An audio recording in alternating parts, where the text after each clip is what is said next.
My name's Mary Beth Kingston. I'm a past president of AONL and the former CNO at Advocate Health. And I am just thrilled to introduce our speaker today, though Dr. Yoder-Wise has asked me to let you know that the beginning part will be a video. And so she will be speaking after that. I'm just so excited, especially after hearing Dr. Yoder-Wise this morning. She is someone who has spent her entire career empowering nurses to excel as leaders, which is why we're here today. She is the Dean and Professor Emerita at Texas Tech University Health Sciences Center, and I thank you for some very exciting basketball over the past few days. Yes, we were. Woohoo! Sorry, but not the Final Four. At the School of Nursing. Pat is absolutely committed to fostering creativity, collaboration, and a culture of leadership for nurses. She knows, and you'll hear more about this, that when nurses lead, it's life-changing. It's better for patients, it's better for hospitals and systems caring for those patients, and most powerfully, it's better for nurses. As leaders, our nursing skills and perspectives have a voice and impact decisions, and our teams thrive. She's also a realist. I think we heard that today also, and knows that none of this occurs in an easy way. And that's why we're here today, to learn from her. She'll give us, and I am very confident that she'll give us some lessons learned and practical actions that we can all start using right away. I'm really excited, both for the video and for the conversation to follow. So please join me in welcoming Dr. Yoder-Wise.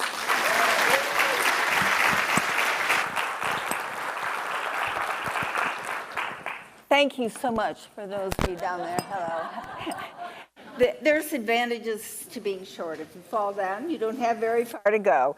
If you are short, you can't see the people behind the laptop. Think back to 2019. October 2019, the Commonwealth Fund, New York Times, and the Harvard T.H. Chan School of Public Health released the report, Americans' Values and Beliefs about the National Health Insurance Reform. Does that ring a bell for any of you? Probably it doesn't for most of us, because it barely came out and then COVID came. And who remembers any reports, because we were so busy trying to figure out how to cope with this ever-changing, dynamic situation that we were involved in. In that report, here's what I found critically important. It has to do with, there were several big points they made. Point 7 was public trust in groups trying to improve the healthcare, U.S. healthcare system. Nurses received the highest levels of overall trust, with 65% of adults who favor improving the existing ACA, 57% of adults who favor replacing the ACA with some other system, and 54% of adults who favor Medicare for all, saying they trust nurses to a great deal. That was the best it could be, great deal, when it comes to trying to improve U.S. healthcare systems. If you looked at this chart, you would find that the gap between the ranking of nurses and that of the next group down, which was physicians, was at least a 20-point gap. The U.S. citizenship trusts nurses to fix health care. This has to do with insurance. But I think what the message is overall, it's about the public trusts us to change what needs to happen in healthcare. So I figure we should make some new rules about nursing leadership. Does that make sense to you? Yes, okay, let's go. All right. Okay, so first we burn down oh no, we don't do that. No, don't do that. These are the new rules for shaping our future. And that is, we're going to ponder in this time we have together the implications of the new rules for shaping the future of nursing leadership. Now, does that graphic sort of give you the intensity of where we are in healthcare right now? Sort of the intensity of where we are in the world, maybe, and everything's sort of intersecting and looks like something's on fire there. That's sort of how I feel. Only maybe more things are on fire right now than just that little corner. All right, so we're operating in VUCA. And unless you have been on maybe Mars or somewhere, you know what VUCA stands for. And every one of those elements is occurring. Things are more volatile than they are when this acronym came in to play. Things are more uncertain than they were. They are now more complex, and there's even more ambiguity. And that's where we are in today's healthcare. So think about this. We've got 7 new rules. But here's Dad's idea. Dad's idea is, if it isn't broke, just don't fix it. And rule number 2 was, go ask your mother. I love that one. Didn't you, when you were growing up, wasn't that something you heard? Go ask your mother. Or your mother said, go ask your father. And your strategy was to say something vague that sounded like what it is you wanted to do, that was what the one parent said, so that you told that to the other parent, and they then agreed, and so then you said, well, Mom said it was okay, and then finally somewhere along the line the parents found out that you were sort of like maybe stretching the truth just a little bit to get your way, and so pretty soon that stopped. And then, of course, we have the duct tape, because it fixes everything. Think about this. Are our workarounds, wherever we work, are our workarounds not our duct tape? That's what our duct tape is. They are our workarounds. If you know Dan Weberg, he says maybe the workaround is the right thing. That is the thing we should be doing. And that is the answer. So maybe what we should do is rule number 1, no rules are permanent. Think about when you go to work.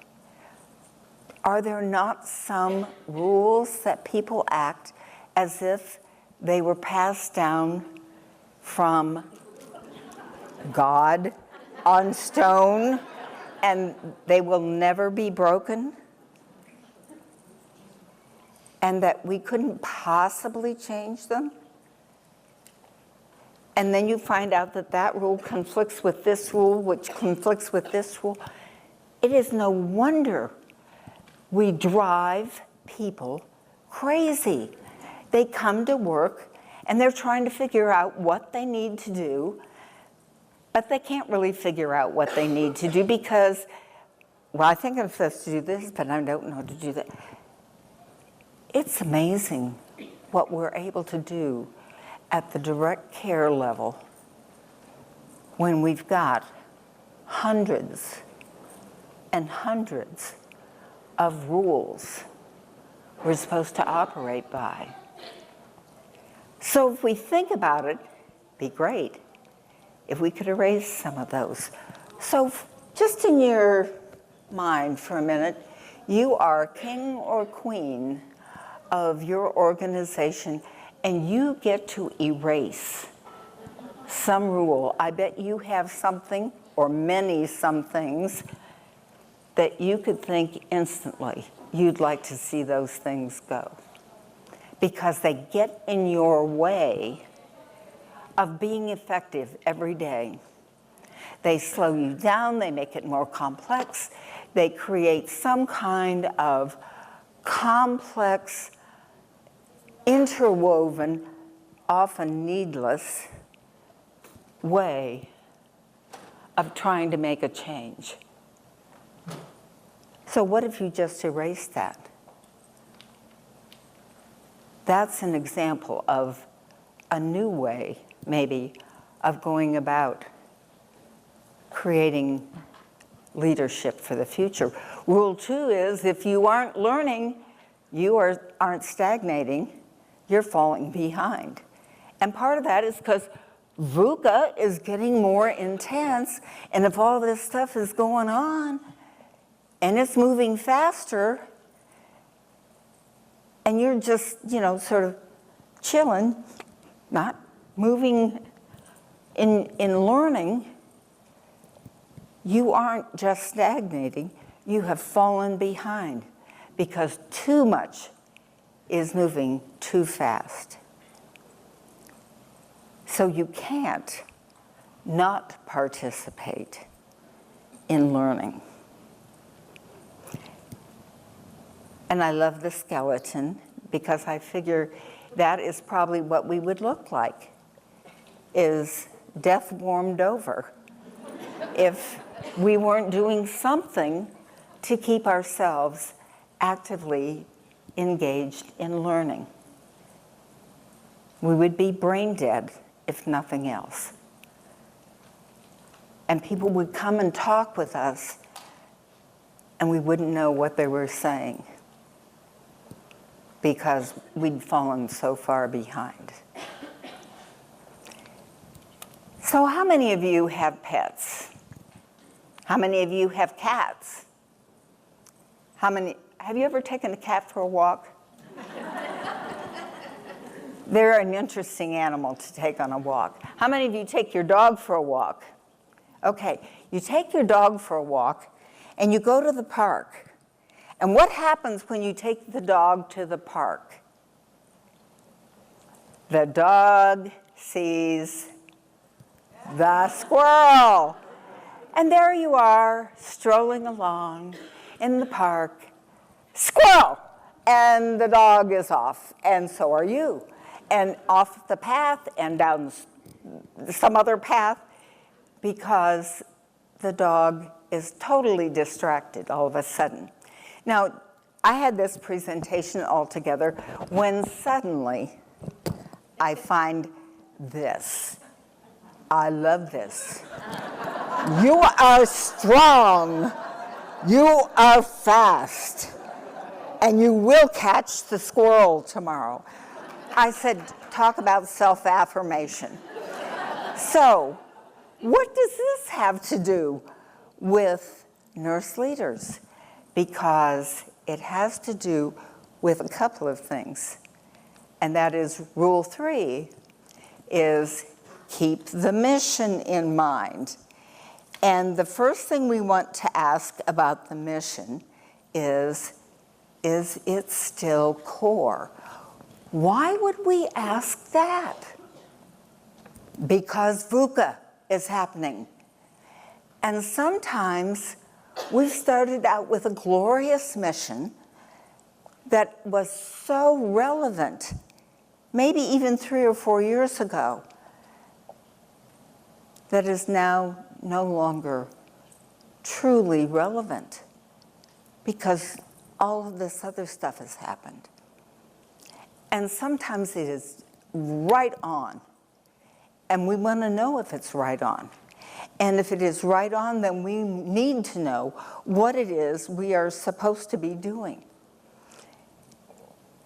Adam Grant has talked a lot about a scarce resource.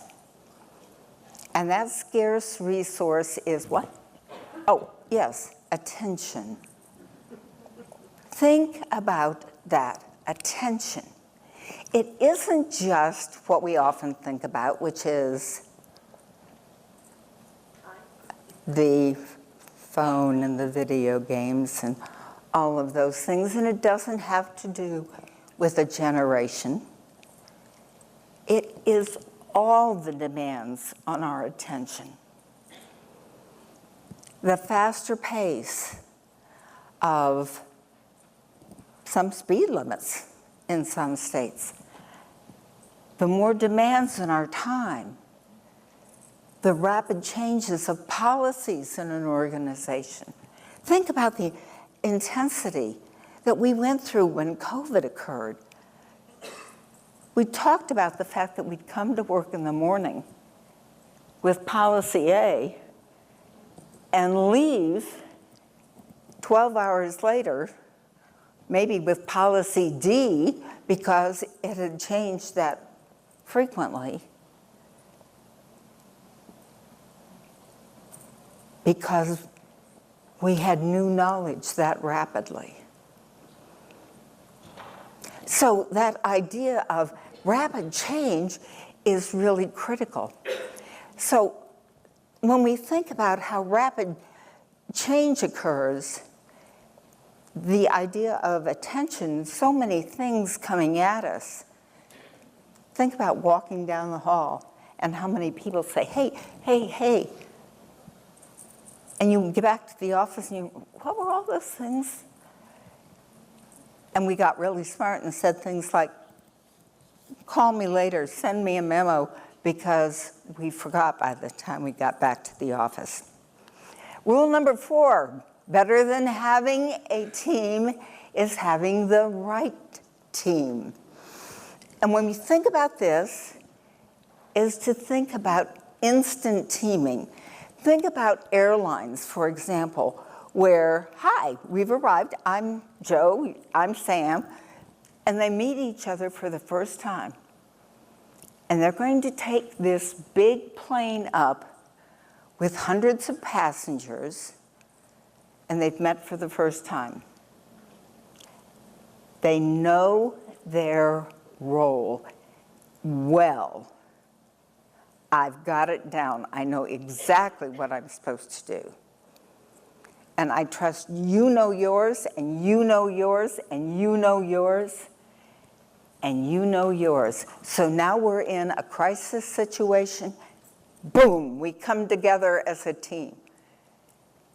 And that's what we need to learn, because we've got people who are regular members, people who are temporary members, people who have come from another unit who are here for today. We have nursing students who are here for 8 hours, but now they're going away, and my watch just says, oh no, I'm going to alert somebody and tell them you fell. So sorry, don't do that. If someone comes in from EMS, tell them we're okay up here. So all of that is something that means we have to team together very differently than what we did 10, 12 years ago, where we knew everybody. And we knew their family, and we knew why they would be off, and all of that. That doesn't happen today. So we need to have the right team and think about how we come together quickly. Rule 5 is don't just sit there, act. So somebody is fiddling around and not saying, okay, let's move on this. And maybe you don't even feel comfortable saying, hey, nursing is going to do this. So quietly go about your business and do it in the back room, or do it in some unit that doesn't look real prominent, or in some service that isn't the big headline unit, but act. That is the key. We've got great ideas. Put them into action. Rule 6, capitalize on what Gallup says. This is a recent report out of Gallup. It is an international study on global leadership. And here's what this report says.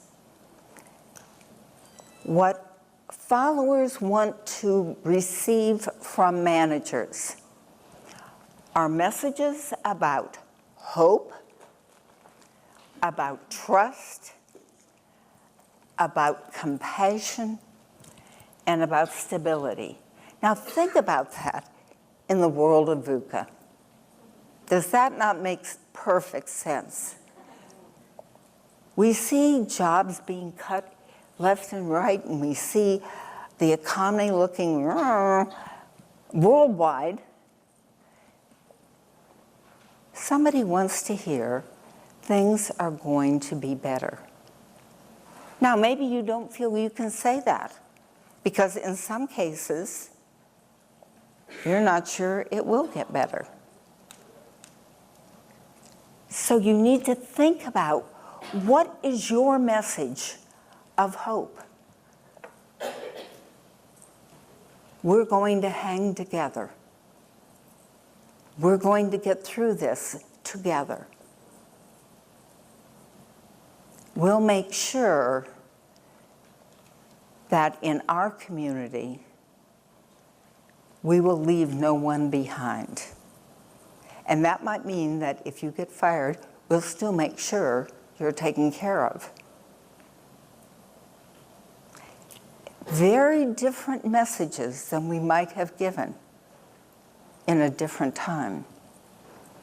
We've talked about trust for so long, but followers still have big trust issues. Leaders, I think, have big trust issues. Trust is something that has to be earned and earned again and again and again every day you go to work.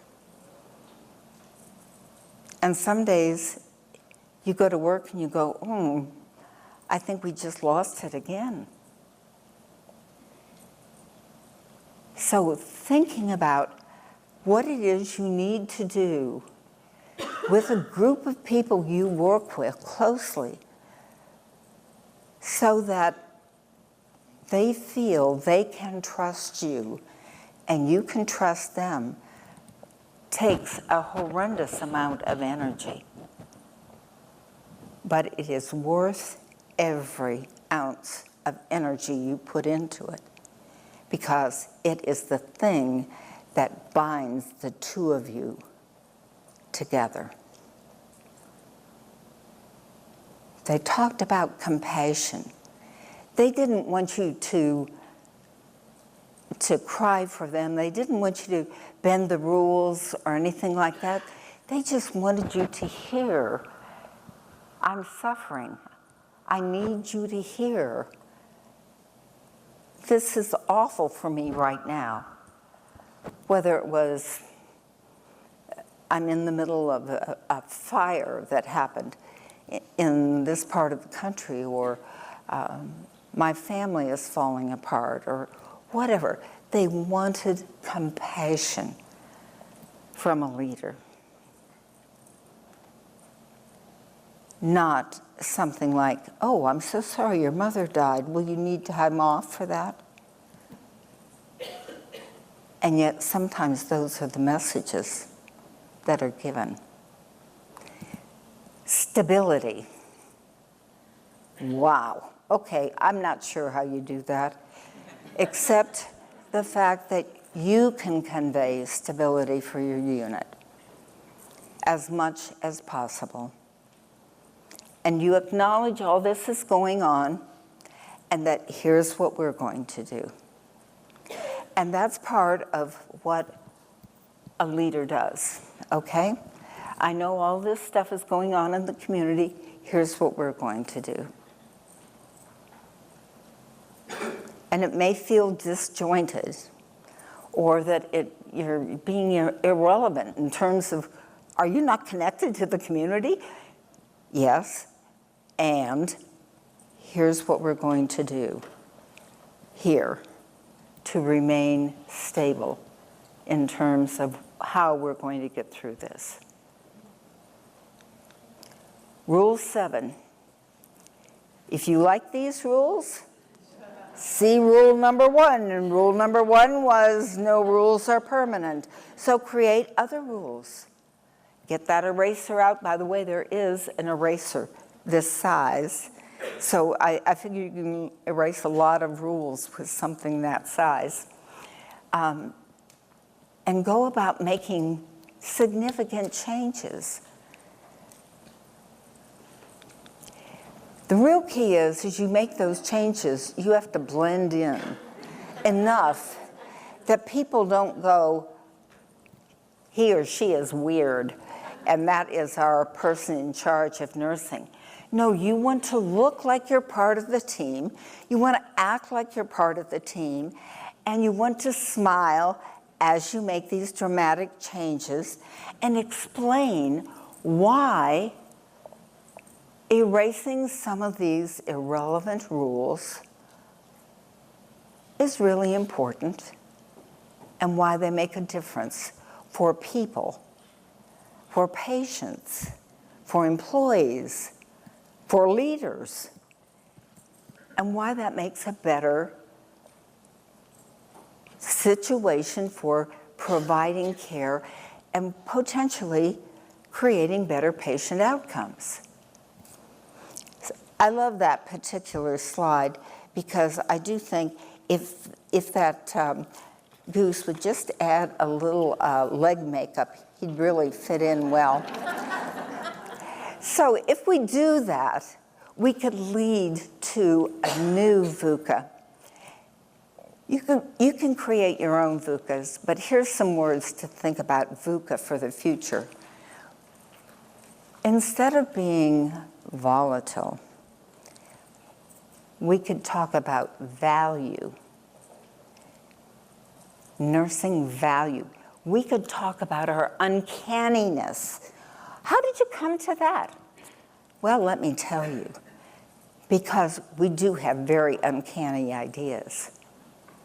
We could talk about care and how what we do makes a difference for the people we provide care to, and for the staff that we work with who provide that care. Part of the reason they give the care that they do is because of the kind of care they sense from their nurse leaders. They know we're committed to them and that we will be there for them. When they sense that, they go to the ends of the earth for us. And then the A, I thought about accountability, greater accountability, and how we could really make a big difference in terms of healthcare. And then I thought about the real bottom line. What people want is access. I can't get access. I live in a rural area and there is no health care. I live in an urban area and I have to wait however long to see somebody. I have this kind of pain and I have to wait so many days before I can be seen, or my insurance can't cover it because I asked about it 2 days ago, or whatever all those rules are that get in the way. So if we could get around to breaking some of the right rules, think about how good healthcare really could be. And the public says the only group they trust to make the difference is nurses. So it's up to us. And I'm through doing the recording.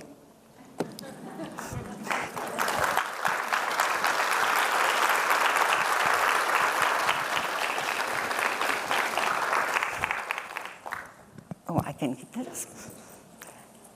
So now we are open for questions and answers. And I hope some of you have answers.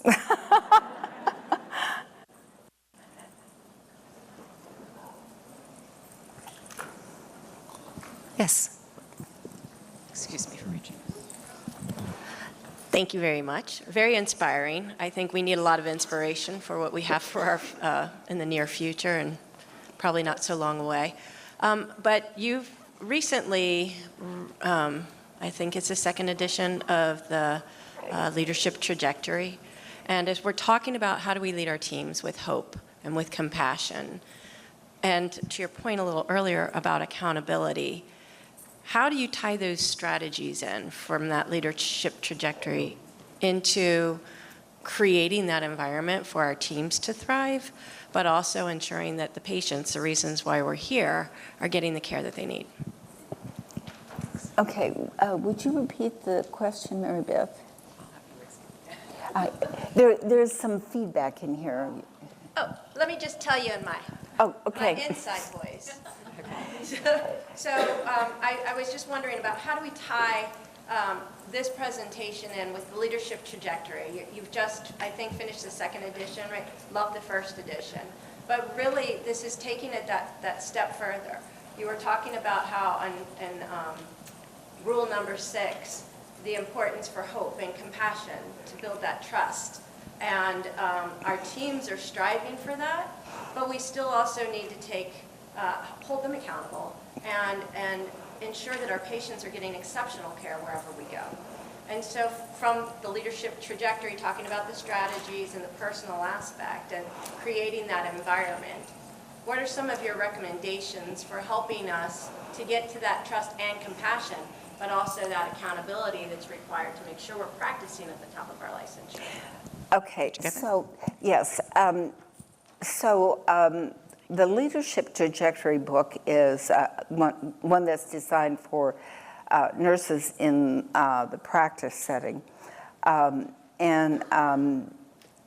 the way, the proceeds of that in the second edition go to AONL for research probably in looking at leadership and making it better. So that would be a good thing. I think that what we always have to do is balance all of those things that feel even softer in the soft skills. I always say this, the soft skills are the hard things to do, okay? So in the soft skills, the softer things are things like hope and what you identified. But holding people accountable is the harder part of that. And if you don't hold them accountable, then it all feels like it's just fluff. So the idea is helping them understand that here are standards, here are expectations, and that you are providing them with a vision, with seeing a way forward, with a way to think positively about something for the future, as opposed to what it might feel like right now, which is, it looks awful to me. And thinking about the idea that I can't do anything about it, when in fact there is something you could do, and then holding them accountable to that. Difficult in today's environment, for sure. And I wanted to say, I misspoke. There's no recording or no video if you're waiting for that.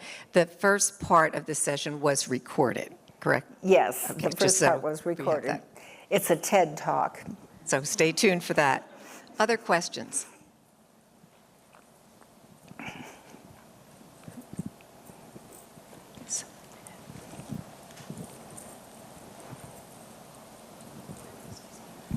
Dr. Yoder-Wise, thank you so much for such an awesome presentation. Just want to ask, how do we incorporate this with the generation gaps? We have the Gen Zers, they're looking at things so much differently, no matter how we say the accountability piece, no matter how we speak of something, they just think differently. We come from a generation where we were nursing, and we know we did what we were supposed to do, the order of the service that we did, but now we have that generation gap where they can care less. They think of psychological safety, and that mean it only belongs to them and nobody else. So what are your advisement or your feedback for dealing with that?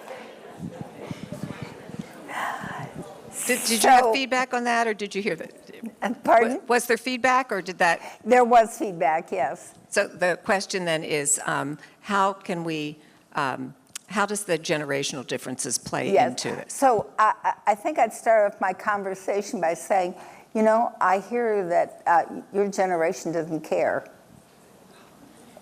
That would start a conversation, wouldn't it? No. So I have to say this. I hate stereotypes, including generations. So I get that there are characteristics about us in generations, in ethnicities, and where we live, and all of those kinds of things. I am a Texan. I don't sound like a Texan. And people who live in the area I live in say, y'all ain't from here, are you? And I am. But I don't sound like I do, okay? So let's try not to think of people in stereotypes. And so when I was sort of joking when I said that, but not really. Because if you approach someone that way, they would be offended. What do you mean I don't care? And if we approach somebody that way, we've opened a conversation. They might even be offended that somebody somewhere wrote that this is what they're like. And when we get down to it, how they get interpreted that way is because their values are different. It's like patient compliance. Every patient is compliant. They're compliant with how they see what it is they should be doing, like with their medications. That's how they want to do their medications and what fits for them. It's just that it doesn't necessarily match what it was that the physician thought should be how medication should be given. So, yes, you're welcome. Somebody back there was going. Yes. So, I mean, I think it's one of those of, if we just have an open dialogue about, did you know this is what your generation is described as? Does that seem to fit for you? I have a quick follow-up to that. What can we do to encourage more very newer nurses to go into nursing leadership? Many times we're hearing people say, that looks too difficult, maybe not for me, and we see something in individuals. So what are your thoughts on that? Oh, I've got several ideas. One is stop going home 12 hours after you're supposed to be off the shift. Number two is stop complaining about all the work. Number three. So role modeling. So I think we ought to be talking about some of the really exciting things. Like, boy, if you like working with people and about helping them grow and seeing how they can blossom,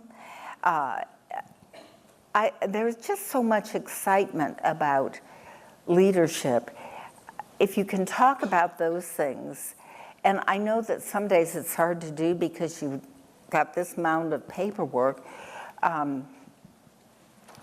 And that's an example of get out the big eraser. Some of that, the administrative things, it keeps getting piled down to the nurse manager level. And really, one has to question, does it take, often the expectation pretty much in major hospitals anymore is that's a master's prepared nurse. Does it take a master's prepared nurse to fill out some of those pieces of paper that those people have to fill out? So I was not so much a question, but a comment relative to strategies, I'd say, to address understanding generational priorities, et cetera. Borrowed from a former CNO of Dartmouth, who had a great article a number of years ago about her mentor. And I tried to talk to her, tried this in 2 organizations. It's incredible. And the CNO has a mentor that is of the youngest generation of nurses in their facility, and spending time with those nurses, because we're supposed to be building a healthcare system where patients get taken care of, get exceptional care, but different thoughts and ideas are going to be running these things, and they're the people taking care of the patients. So don't build the organization that you think they need to work in. Build the organization that they want to work in. And I've learned a ton from 23-year-old ICU nurses or med-surg nurses over a cup of coffee on a regular basis. It's a great opportunity to learn. Other questions? Oh. Is there an aisle down there? No. We're going to pass it down.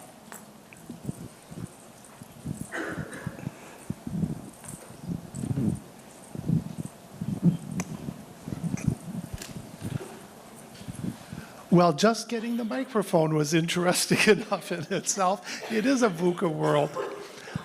Pat, I love you. I just love your directness. I love how you lay things out. I'm going to call it VUCA 1 and VUCA 2. The VUCA 1 was your first slide, and the VUCA 2 was your second slide. I think one of the things that you and I both share is that the power of continuing education. And language does matter. And frankly, I'm tired of lifelong learning. I'm tired of lifelong learning because it's inevitable. If you're a human being, you will be learning until you take your last breath. It's inevitable. It's not possible. I would much rather us start thinking in the VUCA world that you described about intentional learning throughout your career. It's a whole different connotation. Some nurses will tell you they learn because they came to work. That's like the lowest minimum. Yes, you will learn every day that you come to work. And so to the spirit of that, I would just say, you know, we really need to think about the quality of what that intentional learning looks like, especially because we're all having a hard time keeping up with the dynamics of personalized medicine, genomics, all of the pieces that are coming around with technology. And it's just not even AI. There's a lot here at this conference about AI, but the truth is, a lot of nurse managers that I've been interacting with, I would say usually about 80% of them have never tried it. So they don't even, they know what the term is, but they don't have any experience with it. And one last thing is I think it's time for us to break the novice to expert. I think that worked in the 80s when that study was done and the world was stable. But I know many of our young nurses are expert in fields that we are not, as senior nurses, expert in. And I think we have to acknowledge the range of expert and that it's not a linear 2 years of this and then 3 years you'll become that in 3 years. And we've built systems around a model that was priceless in its time and in a stable work environment, but that's no longer true. So if you have any comments or on any of those, I'd appreciate your wisdom. Well, first of all, you are absolutely right about intentional, because we can't learn everything. So intentional is absolutely right on. I would totally agree with you. And I have said that before. I was using lifelong because that's the common vernacular. But you are absolutely right. Everybody mark that down. Change your language to say intentional learning, because it is intentional. We do learn every day. Yes. I think we're out of time, so. I see that. Yes, please join me again in thanking Dr. Yoder-Wise. Thank you. Thank you.